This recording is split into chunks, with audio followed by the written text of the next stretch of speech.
Hello. This film is part of a series of conversations I'm having with academics from Lancaster University's Department of Politics, Philosophy and Religion. This department has a rich and celebrated history and study of religion, and these conversations are intended to showcase some of the research and expertise found there. You can find more details about the department and the courses they offer via the link below. My name is Benjamin Wood and I'm the subject leader for Religious Studies at Haslingden High School, a large and proudly comprehensive school in Lancashire, where I've been teaching GCSE and A-levels since 2002. Some of these conversations will be linked to the GCSE and A-level courses, while others will focus more broadly on the study of religion and worldviews. The aim is to provide teachers of all key stages with knowledge that isn't just of interest, but can be of use in the classroom, perhaps by presenting new and contemporary thinkers, or providing new examples and data that can contribute to rich learning in our classrooms. I hope you find that this conversation is both useful and enjoyable. Hello, Dr Shuruq Naguib is very welcome to join us. She's a lecturer at the Department of Philosophy, Politics and Religion at Lancaster University.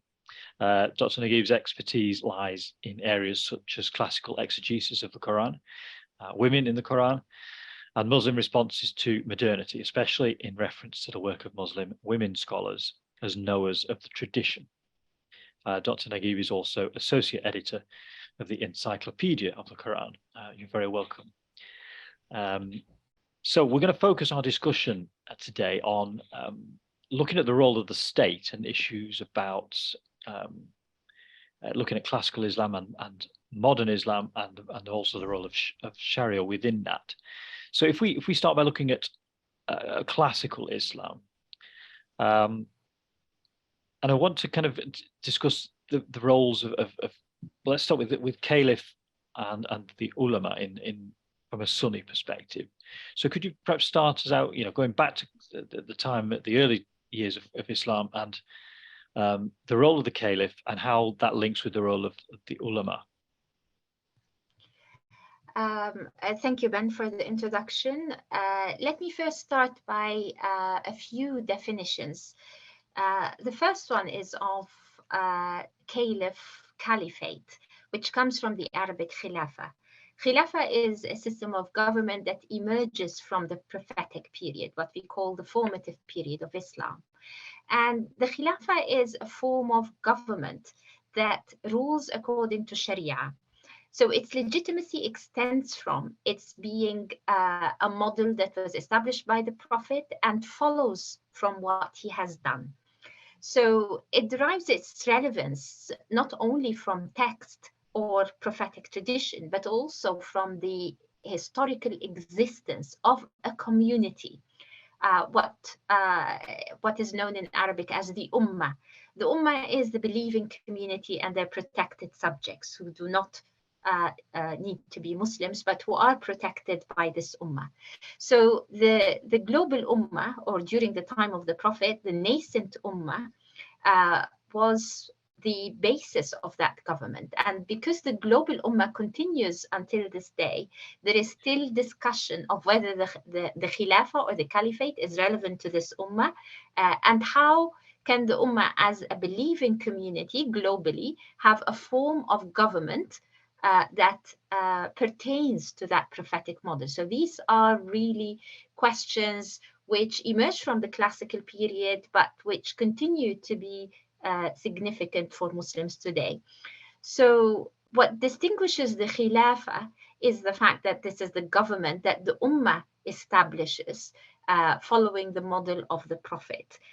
The authoritative religious guidance comes from the scholars who understand the text, interpret them according to schools of thought and methodologies that have been laid out over the centuries, and with doctrines and rules that have become normative in Islam, whether we're talking about the Sunni community or the Shi'i community.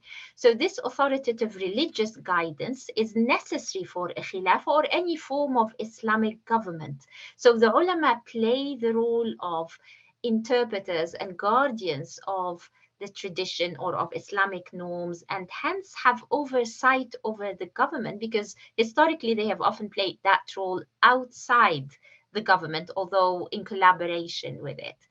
So to go back to why government became important in Islam, and perhaps that moment can be traced back to the time of the Prophet's migration to the city of Medina, where he draws what is known as Pax Islamica in some of the historical studies on Islam. Pax Islamica is a kind of agreement of protection for a confederation of tribes and religious communities to establish peace and a covenant of protection over the diverse religions, and to protect possessions and to reciprocate obligations within that community, rights and obligations. So prophecy in Islam has this interesting dimension because it's not only a religious movement or a message with a religious content, it also evolves as a structure that reshapes social units such as tribes, creates a larger unit which is called the Ummah, includes other believing communities within that Ummah, considers it to be one polity, and the polity requires securing territoriality, establishing justice, and defending the benefits and interests economically as well as militarily. So the model inherited from the Prophet is not simply a message in a book, but also a public or an existence of a model that requires organizing the different publics of the city and governing in terms of law, in terms of defense, in terms of economics. So the legal and juridical authority of the Prophet was accepted as prophetic. So the question that arises after the death of the Prophet is that as the leader, he had this unique form of authority because he received revelations. He was directly guided by the divine revelations. As prophet, he interpreted what he received in practice and in sayings and teachings. So his authority combined both religious authority as well as political authority that was unquestioned. It was infallible. It was accepted by the Ummah or those who followed him. So when the Prophet passes away, the question is, whoever succeeds him cannot have the same type of authority because Muhammad was the seal of the prophets. There's no prophecy after Prophet Muhammad. That's a Quranic doctrine. So in the immediate time following his passing away, Muslims did not question the need for leadership, but they questioned the authority on which that leadership will be based. And some of the arguments that emerged at the time turned on the importance of saving the Ummah or safeguarding the Ummah because that's safeguarding Islam. So there was a sense in which Islam as a religion and the community that bears and lives and governs according to Islam are concomitant, entwined. But the successors of the Prophet could not claim the infallible revelatory authority of the Prophet. So eventually, during the first few decades and later on, the two types of authorities diverged. And as I said earlier, the religious authority resided with the scholars who dedicated their lives to understanding the message of Islam based on the Quran and the prophetic tradition which they have collected, verified, and canonized in collections for the Sunnis and the Shi'is.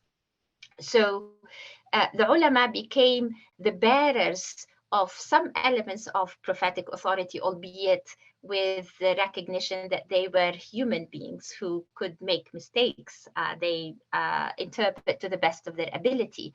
What guarded against error to some extent is that this authority was more or less thought of in collective terms. So the scholar would belong to a school which had fleshed out its rules and methodologies, and through internal negotiation and critique within the school and across schools, the interpretations developed, or the interpretations that evolved and developed over time, became seen as the closest understanding of the message of Islam and its foundational texts. So that held a lot of symbolic power, as well as a lot of religious agency within Muslim society for interpreting religion. The Caliph/ruler was reliant on the legitimacy that came from the ulama. And the communities often, because there was no ecclesiastical system in Islam, the communities often elected which schools they adopted, which scholars they followed. Of course, there was always kind of historical dynamic between state and community over which, and sometimes tension over which schools became the more dominant schools or the more authoritative schools. Maybe we can explain that a little bit further. So in the, let me put it that way. So the caliphate is a system that emerges out of a historical moment and formation of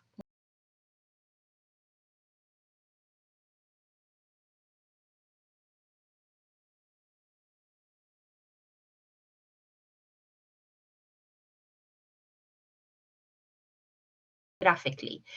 And the theoretical thinking, which one could describe as an afterthought. So the Khilafah is established, and then Muslims theorize it or conceptualize it along the way. So the classical concept of the Khilafah up to the 9th century was very fluid and contested. Different interpretations, and that's how we get the diverse denominations within Islam. The Shi'is, the Shi'i school had a particular take on what the authority following the Prophet should be like, who could acquire that authority undertaken or performed. So it was a very fluid understanding. And then then we have this idea emerging in the writings of Muslims, late 9th century, early 10th century, about the rightly guided Khilafah of the early successors of the Prophet, who were all companions. What they did also became foundational to how the Khilafah is conceptualized.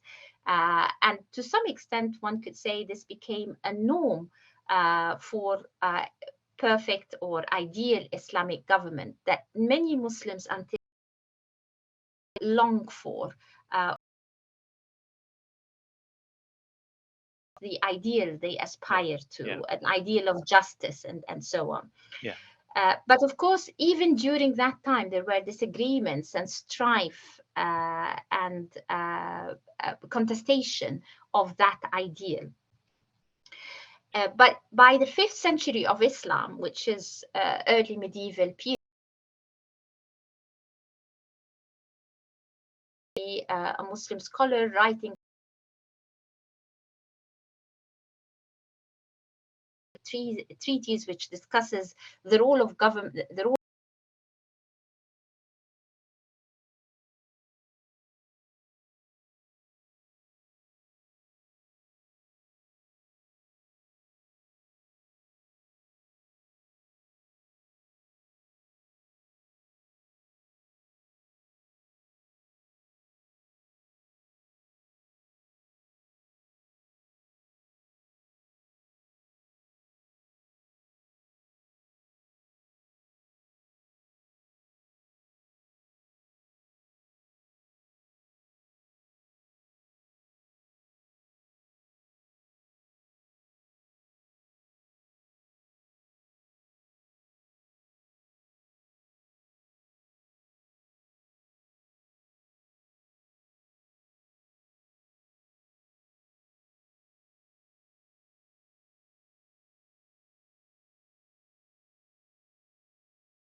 needs rulership, and rulership is what will uphold the law and justice and so on.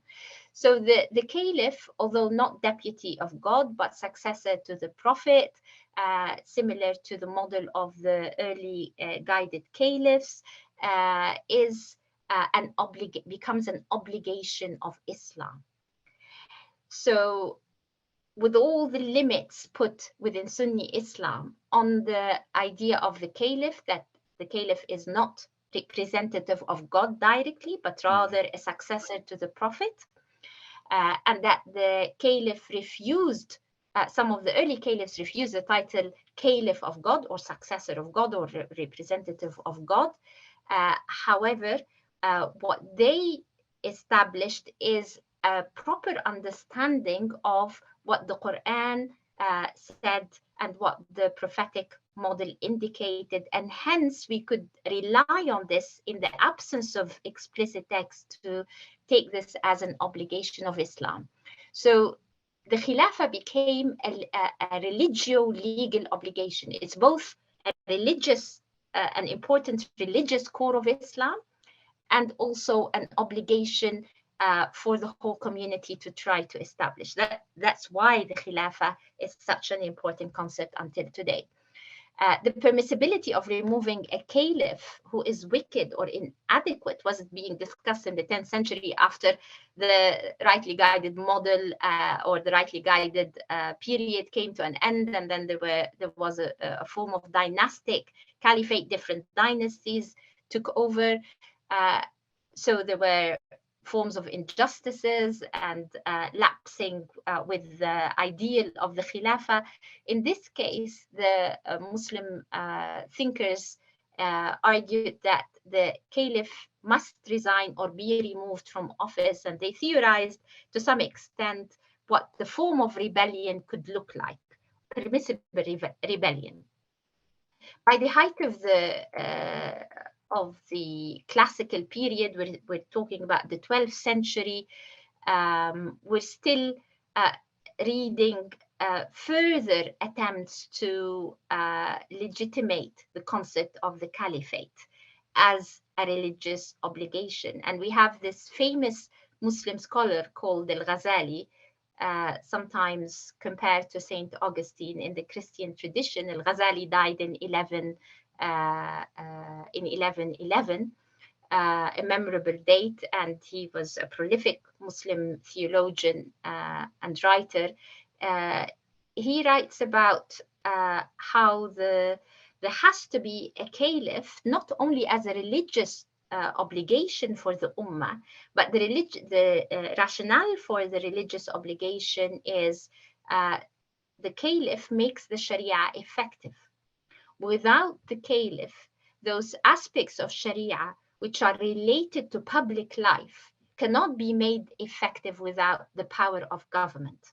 So, for example, any penal codes, any elements to do with justice and distribution of wealth, the distribution, for example, the distribution of the zakat, the alms giving, the obligatory alms giving. Who distributes that? Who collects it? Who distributes it to the poor? Who decides or identifies the poor? What apparatus identifies the poor? So it's for these duties that the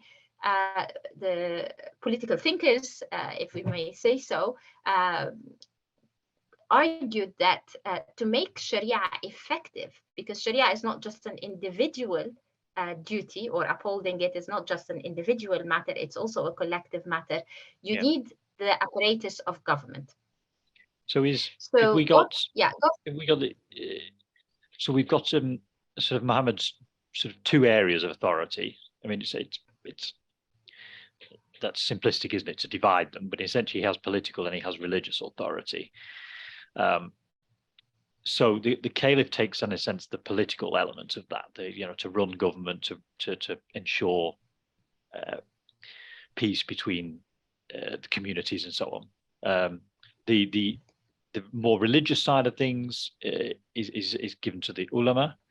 So are they considered co-equal authorities, or what's kind of the relationship between the caliph and the ulama in the Sunni tradition? That's a very interesting question, because that can take us to the contemporary issues, or the contemporary reconfiguration of government globally and also in the Muslim world. The ulama had oversight as a collective. They operated as guilds. Wa'il Halaq, a scholar of Islamic law, uses this term to describe the schools of thought, because in order to become a scholar, that was a career path. You studied within your school of law. The schools were accredited by the major scholars of the day, and you took a license or several types of licenses to be able to teach and practice that law. So it was highly professionalized by the 14th and 15th century. So the ulama were guilds or networks, collective networks of scholars, and depending on where they were geographically, so perhaps the ulama of the Hanafi madhab would be more effective, more powerful in a state that rules according to the Hanafi school. The Shafi'is will not have the same level of influence, but the state theoretically was under Sharia. The state was an apparatus to uphold Sharia. Sharia was not produced by the state. Sharia was not, or let's say, legislation in pre-modern times was religious legislation, largely religious legislation through Sharia. There were other models or systems of law that were kept, for example, customs in a particular community, depending on culture and ethnicity. Other religious traditions had their own laws that were let's say, facilitated and tolerated because certain aspects of Sharia only pertain to Muslims, other, such as marriage, inheritance, custody of children, divorce, other communities were expected to govern themselves according to their own laws in these areas. Whereas Sharia was the overarching law for the Ummah, whether under the rightly guided caliphs or the following dynasties or under the Ottomans, which are known to many people, as a system that was upheld by the scholars and their centuries-old tradition. And in that sense, because the state was under Sharia, was governed according to Sharia, attempted to make Sharia effective, that we could imagine as a system where the ulama were outside the state, but were stronger in terms of their authority and power in society, which is completely decimated by modernity and the modern nation state. Both the role of the state in relation to Sharia, but also the role of the ulama in relation to the state and society. Okay, so we'll come to the sort of contemporary picture in a moment. So if we shift across to look at then the Shia picture, because obviously what we've got within Shi'ism is a final imam who is hidden, and so we don't have a sort of a dynastic series of caliphs.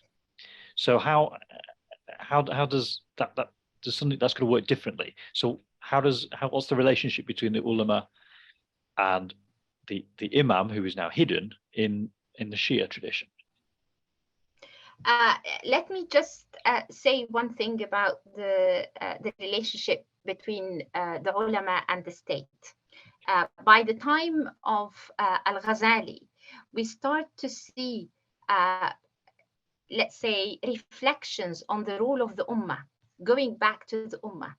In the end, it was the ummah or the early Muslim community which decided the system of the Khilafah, at least in terms of practice. So they were, because of the exigencies of the situation, it was the community that decided we need this form of rulership. So later scholars started to argue that the Khilafah is not just based on text and reason, it is also based on the early consensus of the Ummah that it is required.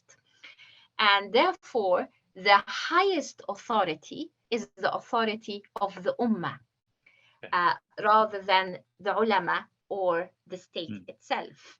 So what safeguards the unity and future of the community is the consensus of the Ummah. So there is this third power or third form of power / authority in the Muslim tradition, where we see the community also being seen as a source of norms for political government, which some of the modern or contemporary scholars who write about Islamic State seem to be drawing upon. What if the Ummah doesn't want the Khilafah?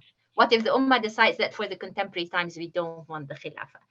In the Shia tradition, early discussions coming or that ensued from historical events whereby some contested the election of companions through the various modes of elections that happened in the rightly guided caliphate.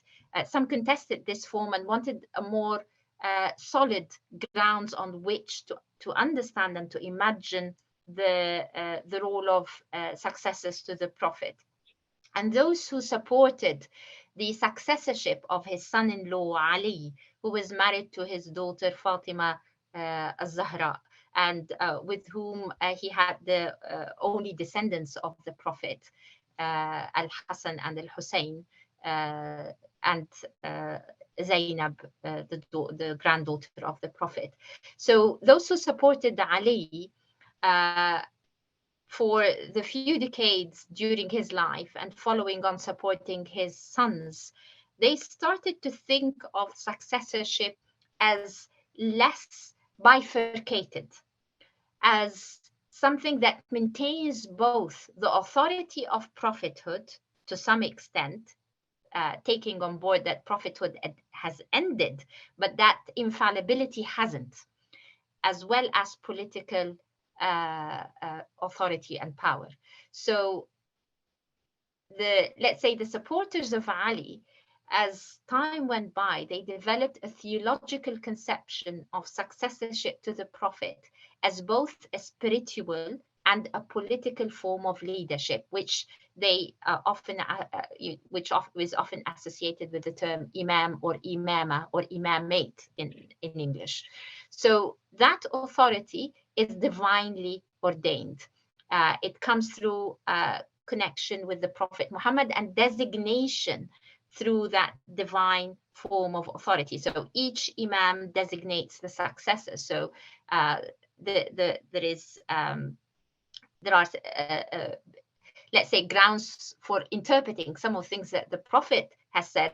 Do you want me to relay some of the texts, or? Well, that's interesting, because you can see that idea that they're somehow trying to keep the those two parts of authority together somehow. So how does that work when the imam is then hidden? The 12th imam is hidden. So there's no legitimate political authority. So that's the vacuum that Shi'i communities and their leaders worked with for centuries. Nobody can replace the imam. There can't be full leadership. There can't be imamate without the imam in presence. So for the majority Shi'i community who are 12ers or who believe in 12 designated imams, the first of whom is designated by the Prophet, and that's Imam Ali. There is a shared prophetic tradition in which the Prophet declares Ali, his son-in-law and companion and cousin, as his friend and the friend of those who follow him and follow his path. So that was taken as the designation of that kind of successorship. And then following on from that, there are 11 imams designated each by their predecessor. By the time of the 12th imam, there was such political unrest, and the majority view was against that idea of imamate as being related to the bloodline of the Prophet. The historical facts were, so this was basically going against the grain of the historical facts and realities. Eventually, the claims of the imams were put on a pause through the idea of concealment. So the last imam goes into concealment, and there is no longer this confrontation with the incumbent caliph. There is no contestation from the 12er imams over the power of the caliphate at the time.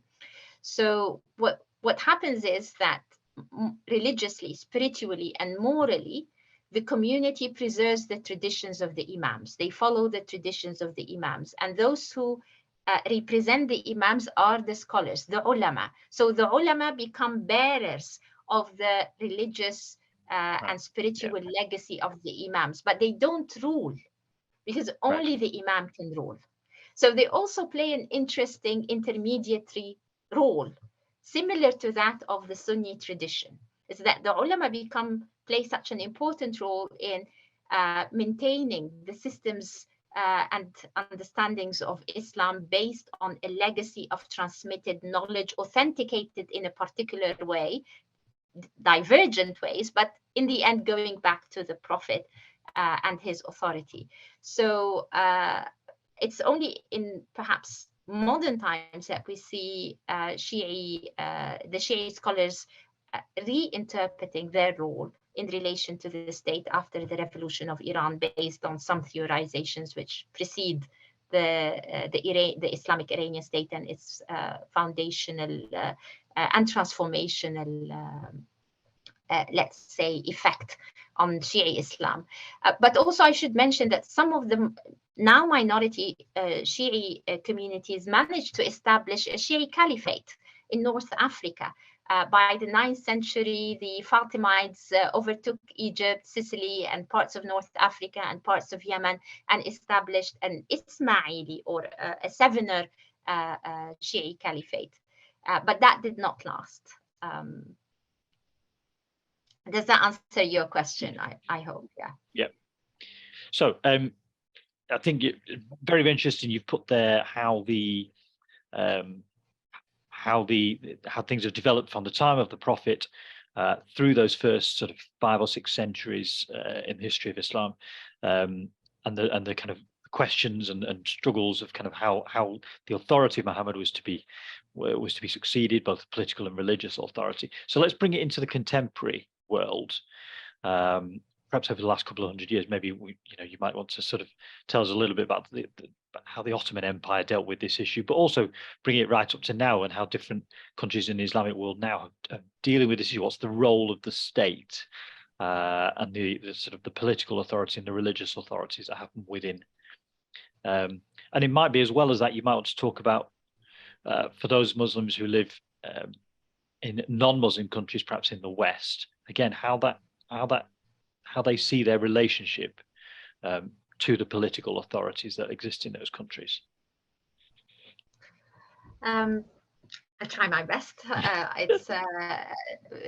This is trying to summarize, let's say, the major issues confronting Muslims today on so many levels, not just the political level or the idea of government. I guess speaking about the history of Islamic government also gives us a window into many aspects of Islam, including how religious knowledge became so important, why the intellectual tradition engaging with the text, but also other forms of knowledge that help with interpreting the text and understanding how to apply it, including philosophy of language or logic, all these sciences and intellectual pursuits became so central to Islamic culture and civilization.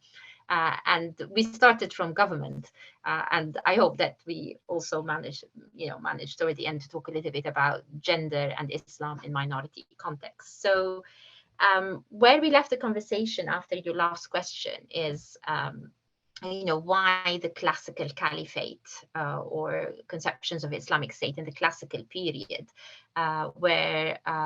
became salient, and how they were understood and how that evolved, and the grounds on which Muslims revisited the idea and attempted to provide up-to-date theoretical grounds that mirrored changes in time. So when Al-Ghazali was writing, the caliphate had become really weakened politically as a structure.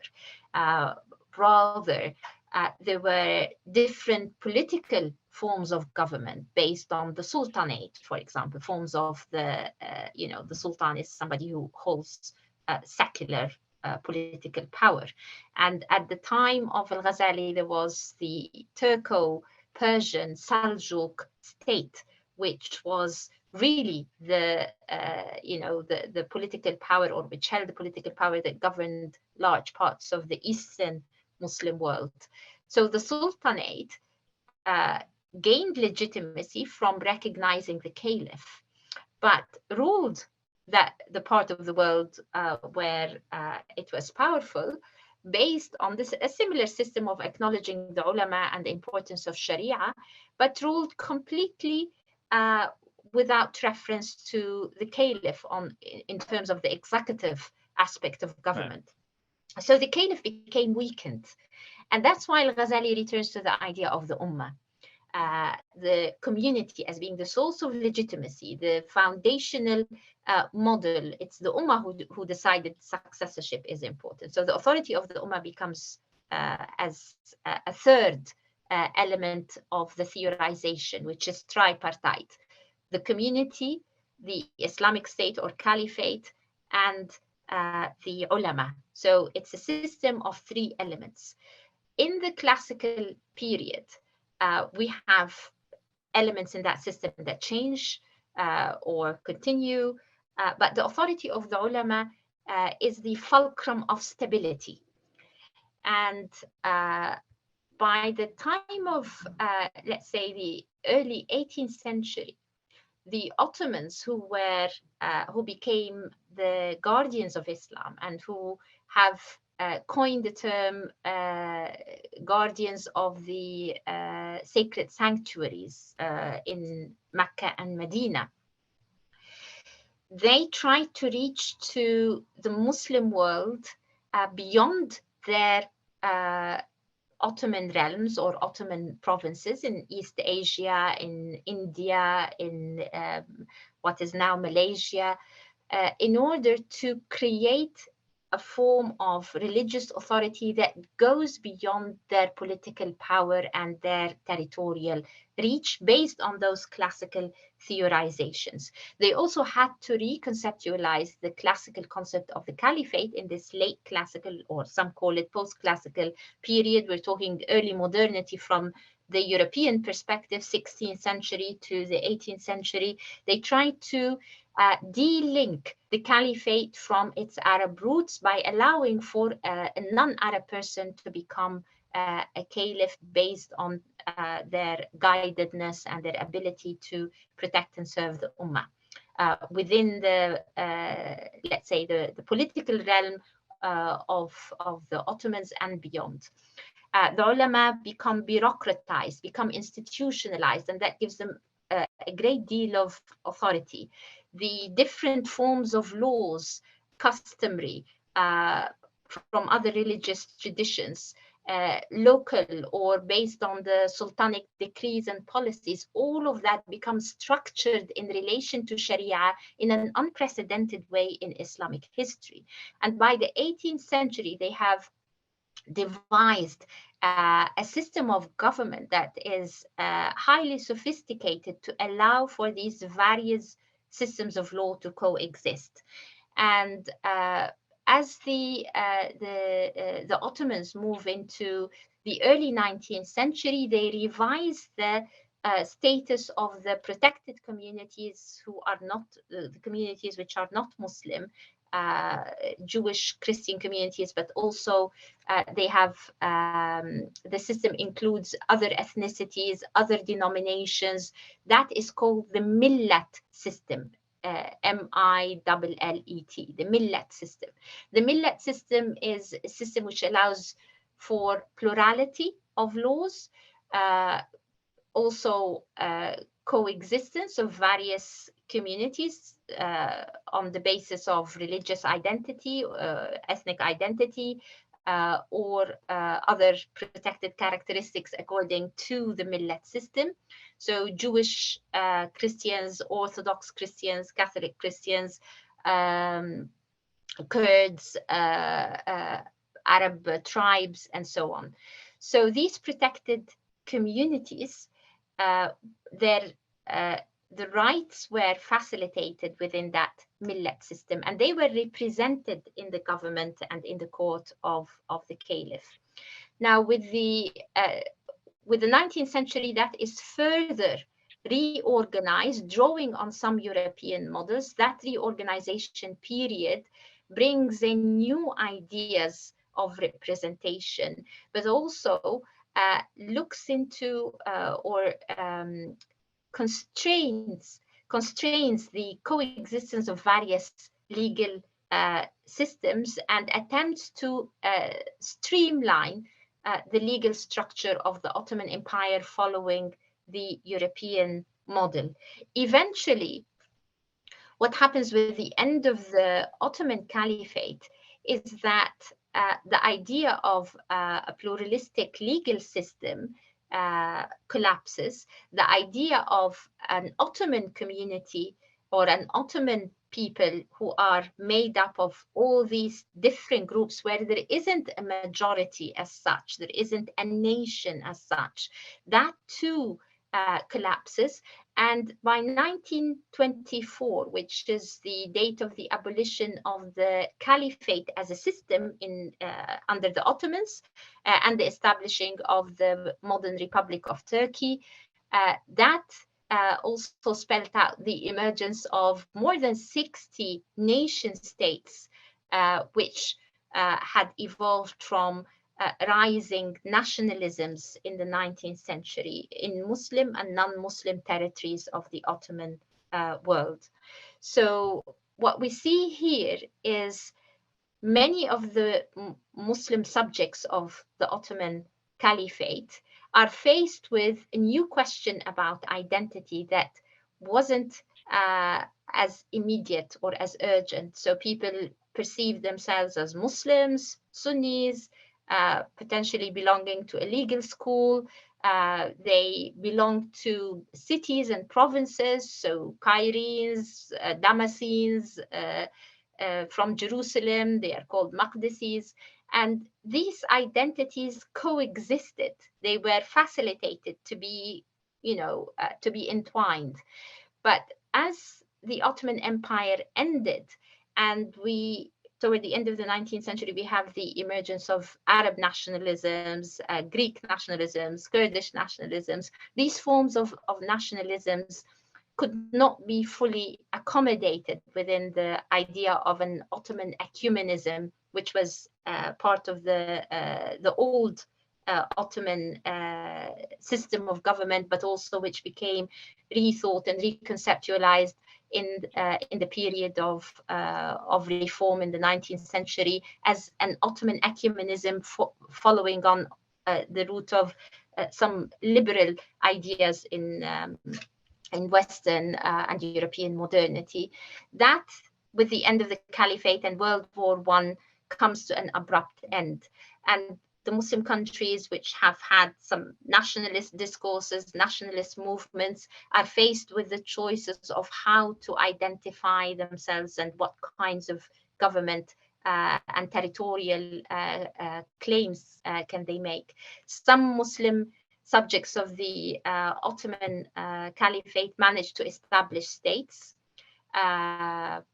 These states, often after World War I, were under European mandates.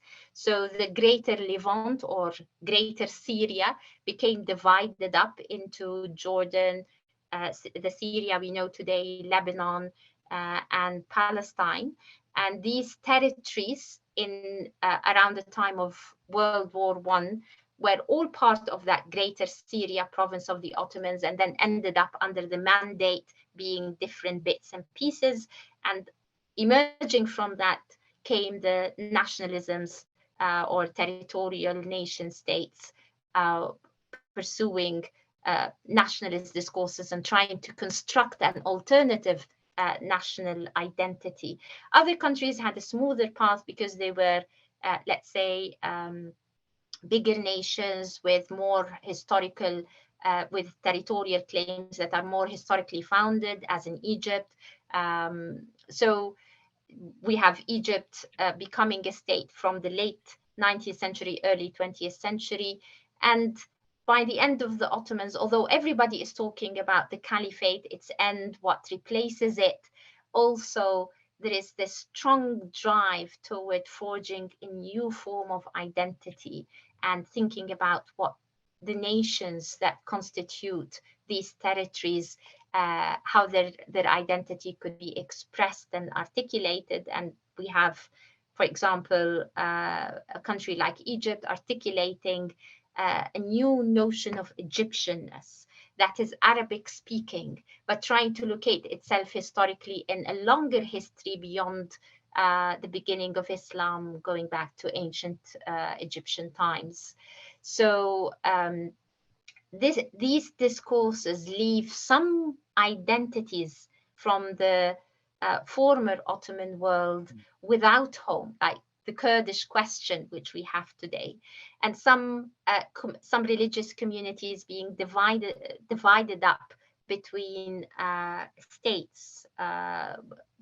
For example, the protected Christian communities of the Ottomans confront their fate depending on what type of nation state they find themselves in. All this, let's say, change and transformation leads many Muslims to think of these transformations as difficulties, challenges, and probably as a negative historical experience that could be redressed by going back to the system of the caliphate. So we have several caliphate movements in the early 20th century that tries to unite what has been decimated, that tries to think of Islam or of the caliphate as a system of unity. So we have pan-Islamism emerging, trying to go back to a more unified ideal form of the Ummah. But the Ummah that, the end of the caliphate leaves, not just the end of the caliphate, but the colonialism brings about, and what post-colonialism and the independence period forge in terms of different types of identities and political structures, leaves the Ummah more and more an imagined entity rather than a reality. So pan-Islamism and political Islamic movements start to look like, anachronistic, as going against the historical realities, as becoming ideologically defunct and a threat to the stability of the emerging political entities. Yeah. So as the with the break, with the dissolution of the Caliphate, or the Ottoman Empire rather, and so you end up with lots of much smaller territories, smaller countries. So is it the case that each of those has to start working out for itself how to make progress and what the right form of government is, and so we end up perhaps with different interpretations or different types of government in Islamic countries that were part of the Ottoman Empire? Yes, absolutely. So we end up with different forms of governments, different forms of identities, and a lot of let's say existential crises also within Muslim societies. To give you an example, the Sudan, which has now become Northern Sudan and Southern Sudan, in the post-colonial period after the end of the 1940s, the Sudanese people are very much aware that the North is Muslim, but the South isn't, and the South is more African than the North in terms of its ethnic makeup, cultural and spiritual traditions. And there is a tension between how do we bring together the peoples of the Sudan? Do we emphasize an Arab identity, which is often implicitly also Muslim in many contexts, or do we emphasize an African identity? So that becomes a tension and an ongoing question among Sudanese people, even after the separation of the South. What form of government? So identity, how the formation of identity becomes a big question, often a crisis in many Muslim contexts, but also the form of government. So some Muslim countries became monarchic, some became more republican, some became more secular, or a country like Egypt became semi-secular with toned down ideological, let's say, paradigms. So in Syria and Iraq, in the first half of the 20th century, we see the emergence of an Arab nationalism that is markedly secular. That is theorized by secular and sometimes non-Muslim Arab thinkers, which attempt to reify Arab nationalism as an eternal message, but without falling back on religion. So religion is excluded from the discourse, but that secularism that is based on Arab nationalism, in which form governments that adopt this ideology and hence persecute sometimes, and sometimes just silence and erase other ethnic and religious identity, whether Christian or non-Arab. So in a country like Egypt, we have a minority of Nubian people who are Muslim. But because Egypt in the 60s was Arab, this Nubian identity was not as recognized. There are, in the Middle East, there are identities which are related to what we call in Europe Roma. They are called, they have their own language. They are called Nawar, and they speak a language called Domari. The largest community that speaks Domari is in Egypt. Nobody knows anything about them. They are not represented. They don't have protected rights. Their language is not represented anywhere, and so on. So in terms of government, there are these difficulties with forging identities that are inclusive and ecumenical in the same way. The model of the nation state that came out of Europe doesn't fit well with, there aren't nations, as it were, that have these historical stable forms that we see in Europe to some extent.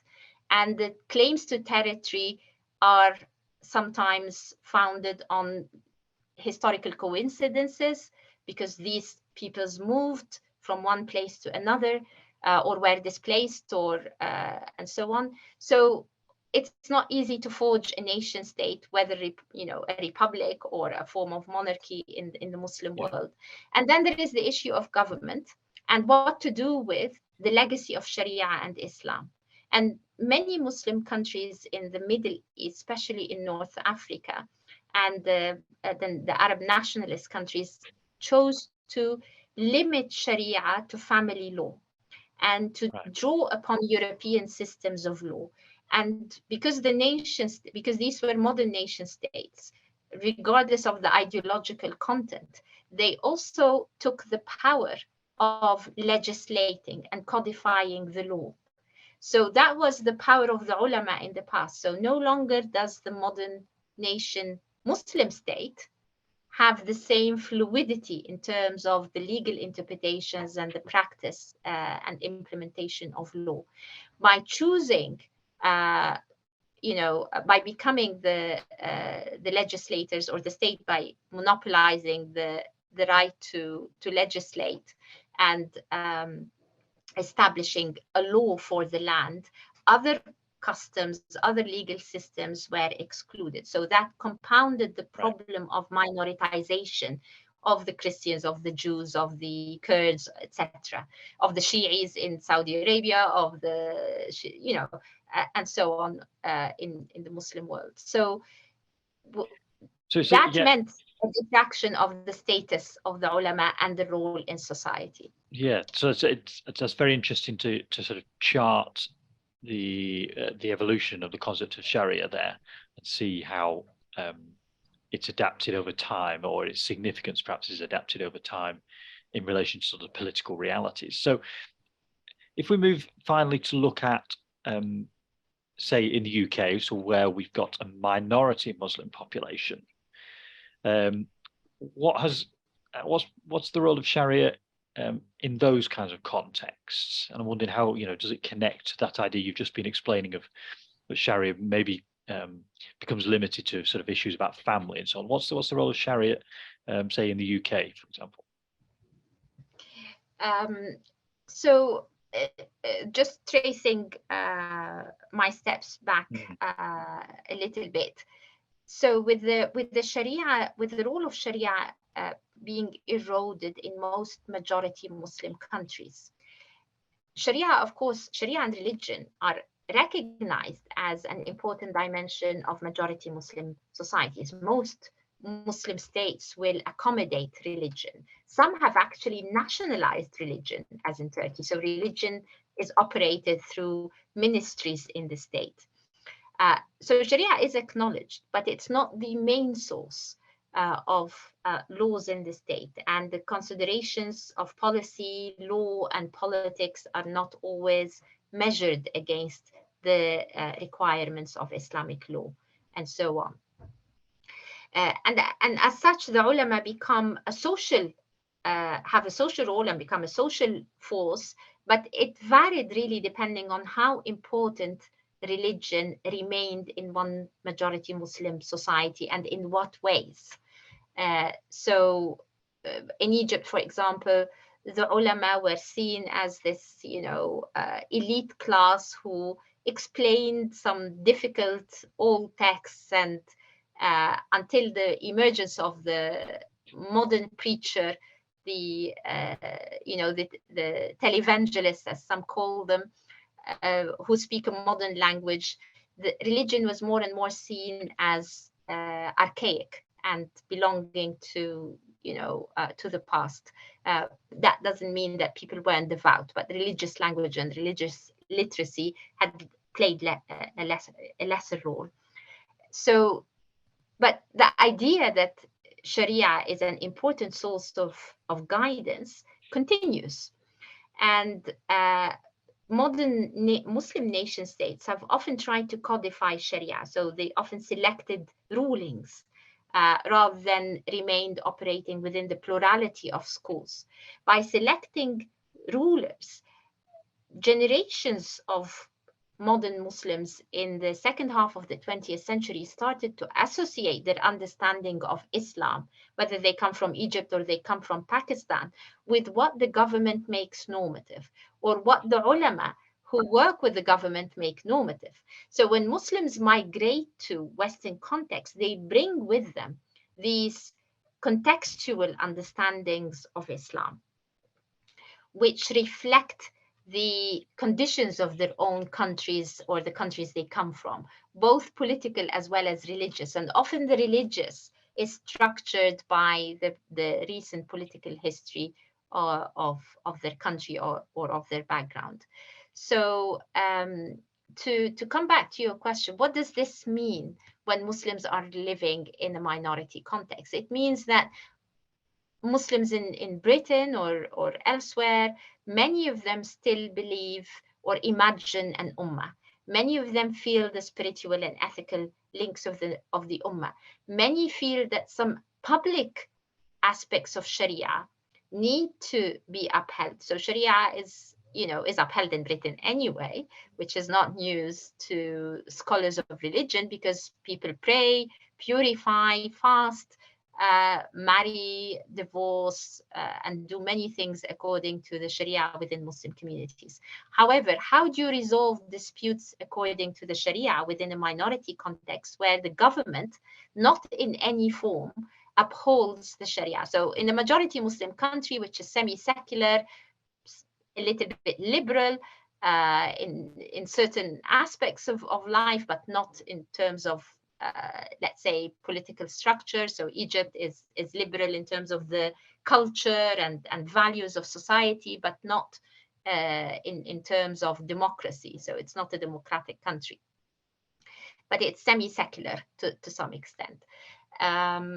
When you have a government like the Egyptian government, you have a marriage law or a family code that is based on Sharia or some form of codification of some opinions within Sharia that reflect the Egyptian context and the history of its laws in the modern period.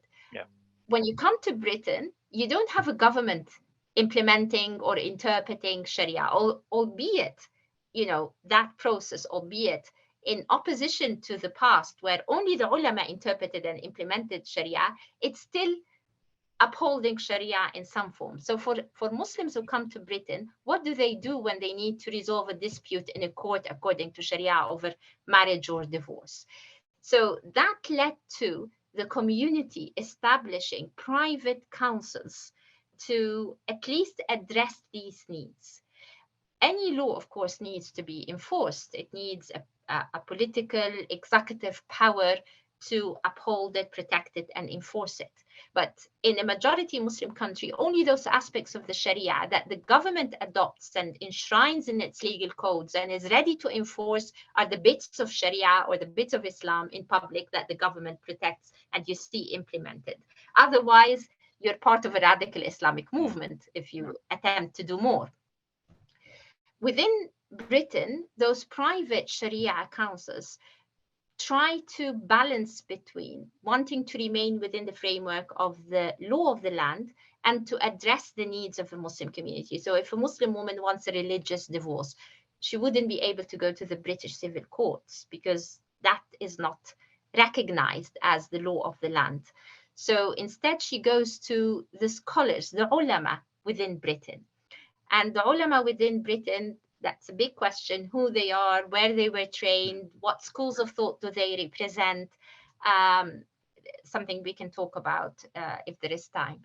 So if a woman wants a religious divorce, or if a man wants to issue a divorce to his wife based on religious requirements, they need to go to a body of which has the authority or which is recognized as authoritative.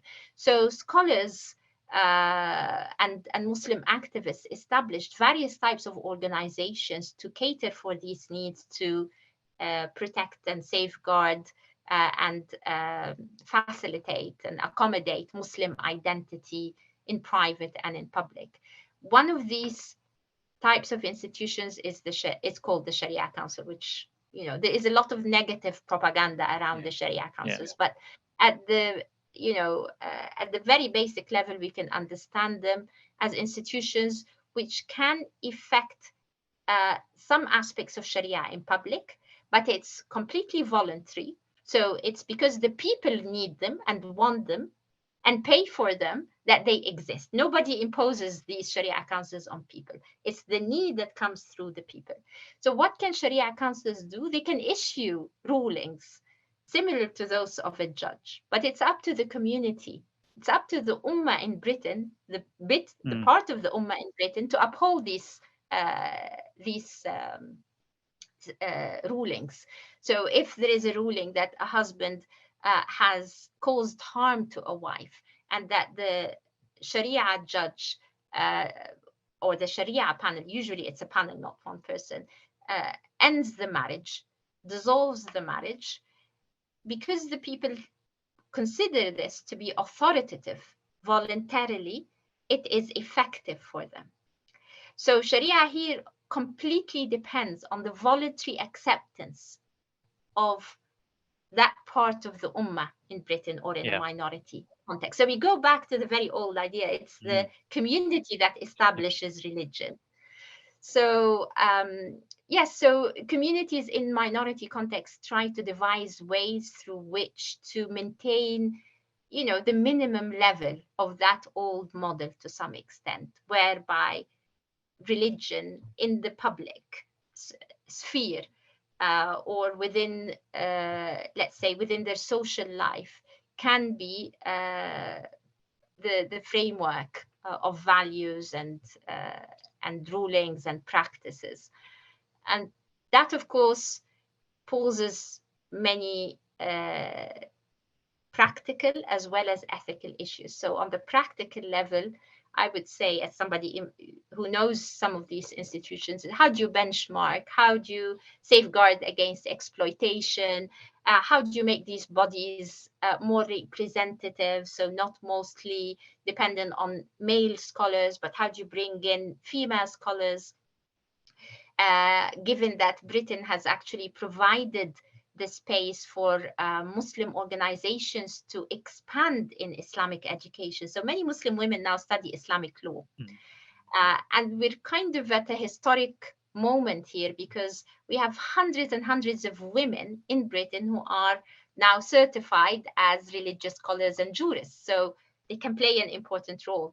So in a way, we could see also Sharia changing in some ways when you bring in the women perspective or the female perspective into these laws. How will divorce be, which is very much, you know, a prerogative of the men? How will divorce be reconceptualized, if at all, when the women start to manage and sit on these Sharia panels? But this is a question for the future. Yeah, so minority contexts have constraints, but in my view, have also opportunities, because there isn't a state that is deciding these are the limits of how you practice Islam in public. These are the limits, sorry, not the limits of how you practice Islam in public, because there are limits in this country, but how you limits to how you interpret Islam. There is still room to fluidly engage with Islam in a minority context. And some say Islamic reform is going to come from minority societies or minority communities within the West. Right. That's very interesting, because that point about to go back to, as you were saying, much earlier in the history of Islam, the significance of the Ummah being that third part, or that third place of authority. And then we see now in the context you've just been describing, how important the Ummah is, and particularly, obviously, if women are taking a greater role, then that you would imagine that's going to have an effect in the decades to come. Very, very interesting, Dr. Naguib. Thank you very much for your time. Very, very interesting to sort of chart a huge amount of history and the development of these ideas. So thank you for offering your time and your expertise. Thank you very much for the opportunity.